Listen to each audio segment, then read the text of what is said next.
Assalamualaikum mga boss kalam, nandito tayo ngayon sa may snack house kung saan matatagpuan sa Barangay Inugog, Pikit North, Cotabato. Kasama po natin ang teaching force ng Sultan Memorial Elementary School at nandito si Mrs., si Ma'am Nor, si Ma'am Moses, si Ma'am Pati, si Ma'am Rihan, si Ma'am Joel, si Dato Dondon, si Ma'am Sits, si Dato Dodds. At nagbibideo-video tayo habang nag-aantay ng order natin. Siyempre, dumating na yung burritos natin at all-meat na shawarma ni Mrs.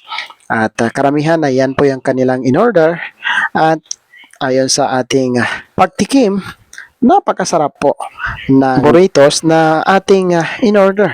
At ito na nga, tinitikman na ng bawat isa ang kanilang order at bawat isa naman ay nasiyahan at makita, masisilayan at maaninag sa kanilang mukha na sarap po sila.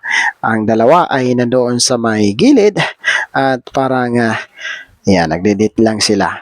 At ito, sulit ang kanilang samahan dahil super saya nila. Dahil Friday ngayon, happy weekend mga teachers. Tuwang-tuwa naman po sila dahil makakapahinga. Inom muna tayo ng Nutella. So yummy! Yan lamang po. Maraming salamat. Follow for more.